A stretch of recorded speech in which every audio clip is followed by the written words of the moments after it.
Hey guys, this video is going to talk to you about the classroom expectations as we are carrying this flipped learning throughout the year. It's going to mention a few things like what we would like for you to bring to class. It will go into some information about how to effectively note take, and it will also talk a bit about the structure of these video lessons and what you need to know about how they run. Let's start off with what you need to bring to lesson, and we would like for each of you to bring with you one of these display folders or binders, and they have these rings that allow you to actually insert sheet protectors. Now during the year you can expect to receive a range of handouts, and a way to be able to keep organized and keep all of those sheets in one location is to use a folder like this. And we believe that it's important that you date any handouts or any sheets that go into this folder. It really helps to just keep track of where everything needs to go for the whole year. You may also find it to be quite useful to use these colored tab dividers. So this will help you divide up perhaps the year into some of those key topics, and there are 6 in stage 1 chemistry, and so this allows you to then quickly just jump back and forth to different parts of the course. Now I want to talk about the ability to effectively note take, and us as your chemistry teachers want you to use this system called the Cornell note taking system. Now essentially, this will consist of your page being divided up into 3 key sections. There would be a 4th section as well, and that would just be your heading, which will be at the top of your page. We've provided with you some guidelines as to how to actually set up these 3 sections. So once you've got your heading, then you can actually divide the page up into these sections as such. Instead of just saying that, I just want to show you what that might actually look like. So here's an example. It's similar to what I've mentioned, so I'll just show you a few of the key aspects. You've got your heading up the top here, so you've got the key topic or objective of the lesson. It's important to make sure that you date your work, your name and your period for the lesson. It's not really important. An additional section is this essential question, so this might just elaborate further on that main topic or objective for the lesson. If you have a look underneath this, this is what those 3 sections are talking about. Starting off on the left column here, you've got a relatively narrow column that will consist of questions and concepts. I'll talk about that in a moment.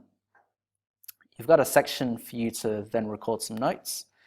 And finally, you've got a section to do a bit of a summary.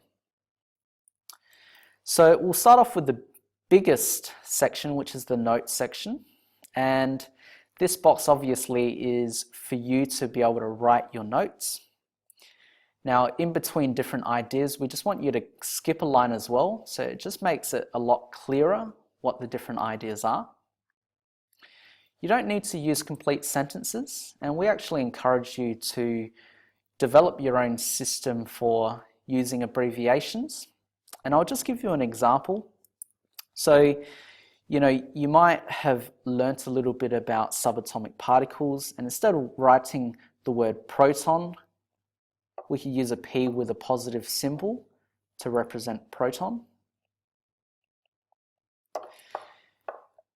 If we wanted to write the word positive, we could actually abbreviate that with a plus sign and a VE, so that's something that I like to do.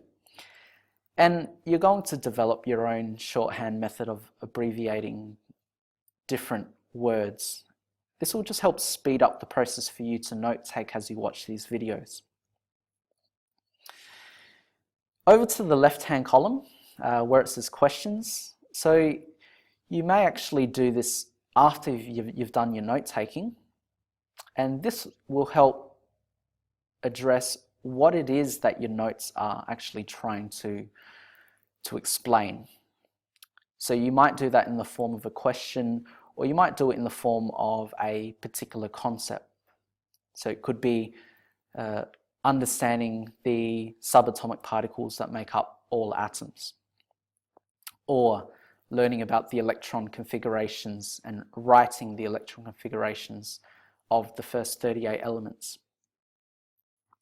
Finally, at the bottom, you've got a summary section, and this is something we'd like you to do after you've watched our videos and you've done your note-taking. This is really a chance for you to write in your own words what all of this above is all about. And for you to be able to write it in your own words, it's a good indication that you completely understand what the objectives of the lesson are all about. So taking that and writing that in your own words is a good representation of that. I just want to show you a few examples of this in action. They don't necessarily look exactly the same, but they have pretty much the key components. So this particular page here, it's a chemistry example, and it talks a little bit about ions and compounds. So this is essentially your heading. It's dated. You've got the keynotes here. Now this one perhaps isn't going to comprise of many abbreviations, but it is brief and to the point. Over to the left-hand side, you can see that these are the key concepts, the main ideas or the questions that are trying to be addressed. And then finally, you've got a summary section on the bottom here that helps just connect everything together based on what information's been presented in the above section. This next one here, you can see some of those other conventions. So for example, you can see that this is in dot points, which is completely fine. You can see that they've used a little bit of abbreviation in there and there. This person's used some highlighting to indicate some of those key words, and this will just help you refer back to your notes and know what some of those important ideas are. You've got those key questions on the left-hand side, and then you've got a summary at the bottom there. Just as a final example, so this is another chemistry example, you can see that there is some chemical structures being drawn. You've got an effective use of colors, and I think this just helps allow things to kind of stand out a lot better. So keeping things kind of color-coded can actually make your note-taking system much more effective. But you can see all the same elements even compared to the other examples before. This is a little bit of a summary about what we'd like for you to do. So first point there, it's important that you actually review your notes as soon as possible after the class or after the video lesson that you've actually been watching. So it could be conducted straight after. You want to review the notes, make sure it all makes sense. You want to try and take out some of those main ideas, any of those key points, and then just summarize that in the left-hand column where it has the questions or the main ideas. You then want to record a summary of some of those main ideas in the bottom section, and just make sure that you are writing that in your own words as well. We also encourage you to then go over and reread your notes that you've written in the right-hand column, and do this on a consistent basis. The more you do this, the more effective it'll be for you to be able to refer back, to recall, to understand your notes, and to be able to do that over a much longer period of time.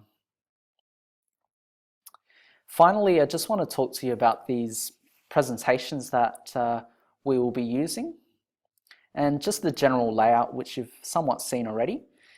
And what you find is that you're going to end up with a heading up the top, the notes will be presented underneath, generally in dot points. Normally, before we present some notes, we're going to link this into aspects of what we call the chemistry subject outline, what I call the chemistry Bible. It essentially tells teachers and students what aspects need to be covered throughout the year, what are the things that students need to know and understand, which are what we call the key ideas, and these are specified in these sections here. So these sentences or paragraphs of information.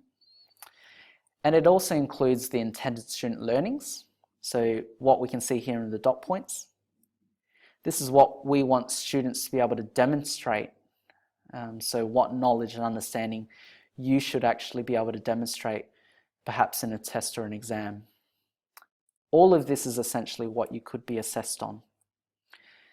Now, I like my color coding, so what we're going to do is use this green color to indicate when we have any of these science understandings. And you can see we've got the key idea here, and we've got the intended student learning underneath here. So expect to see a range of these throughout our presentations. That basically concludes this presentation on classroom expectations, and hopefully this will allow you to best prepare yourself for these video lessons. Thanks, guys.